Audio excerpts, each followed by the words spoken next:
সুপ্রিয় দর্শক আসসালামু আলাইকুম, কেমন আছেন আপনারা? নিশ্চয়ই ভালো আছেন। আজকের জাস্ট পেজে আপনাদের সবাইকে স্বাগত জানাচ্ছি। আপনারা সবাই জানেন যে আগামী 12ই ফেব্রুয়ারি জাতীয় সংসদ নির্বাচন অনুষ্ঠিত হতে যাচ্ছে। তো এখানে গণভোট আপনাদেরকে দিতে হবে, আর যেখানে হ্যাঁ ভোট বা না ভোট দেবেন। এখন প্রশ্ন হচ্ছে গণভোট কি, হ্যাঁ ভোট দিলে কি হবে, না ভোট দিলে কি হবে? সংস্কার নামে একটা শব্দ শুনতে পাচ্ছি, এই সংস্কার কি সংস্কার হবে ইত্যাদি সব কিছু নিয়ে আজকে বিস্তারিত আলোচনা করব। চলুন মূল ভিডিওতে যাওয়া যাক। ত্রয়োদশ জাতীয় সংসদ নির্বাচনে আপনি যখন ভোট দিতে যাবেন তখন আপনাকে দুটো ব্যালট পেপার দেওয়া হবে। একটা ব্যালট পেপারে প্রার্থীদের মার্কা সম্বলিত থাকবে, যেখানে আপনি আপনার পছন্দের প্রার্থীর পছন্দের মার্কায় ভোট দেবেন বা সিল দেবেন। আরেকটা হবে গণভোট, যেখানে আপনাকে হ্যাঁ ভোট বা না ভোট দিতে হবে। এখন প্রশ্ন হচ্ছে যে গণভোট কি? গণভোট হচ্ছে দেশের গুরুত্বপূর্ণ কিছু সিদ্ধান্তে জনগণ সরাসরি অংশগ্রহণ করাই হলো গণভোট।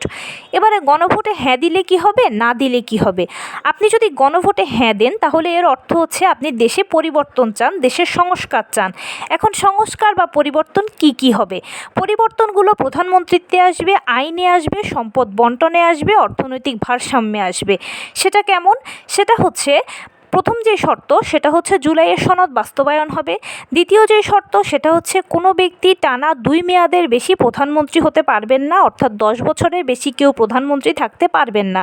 উদাহরণ যদি দেই, যেমন শেখ হাসিনা যেমন দীর্ঘ সময় ধরে টানা 17 বছর ধরে দেশে প্রধানমন্ত্রী ছিলেন, সেটা আর হবে না। এরপরে যেটা থাকবে সেটা হচ্ছে সংসদে নারীদের অধিকার প্রতিষ্ঠা পাবে।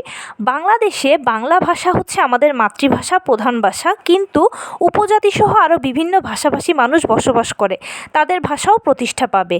বর্তমানে আমাদের আইনে রয়েছে যে রাষ্ট্রপতি যে কোনো সাজাপ্রাপ্ত ব্যক্তিকে চাইলেই ক্ষমা করে দিতে পারবেন, কিন্তু আপনি যদি গণভোটে হ্যাঁ দেন তাহলে আর সেটা হবে না। এর পাশাপাশি যেটা থাকবে সেটা হচ্ছে বর্তমানে সংসদে সংখ্যাগরিষ্ঠ লোক যেখানে ভোট দেবে সেই আইনটা পাশ হবে। যেমন শেখ হাসিনা সংসদে সংখ্যাগরিষ্ঠ লোকের মাধ্যমে ভোট দিয়ে তত্ত্বাবধায়ক সরকারকে বাদ দেওয়া হয়েছিল, কিন্তু এটা আর চাইলেও হবে না।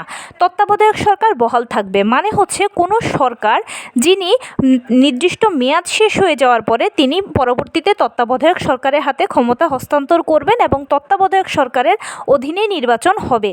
উদাহরণ যদি দেই, যে শেখ হাসিনা যেমন নিজে ক্ষমতায় থেকে নিজেই নির্বাচন করেছেন, সেটা আর হবে না।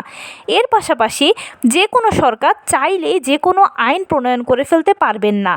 অবশ্যই বাংলাদেশের সংবিধান মেনে চলতে হবে। শেখ হাসিনা যেমন সংবিধানকে ইচ্ছে মতো পরিবর্তন করত, সেটা আর কেউ পারবে না।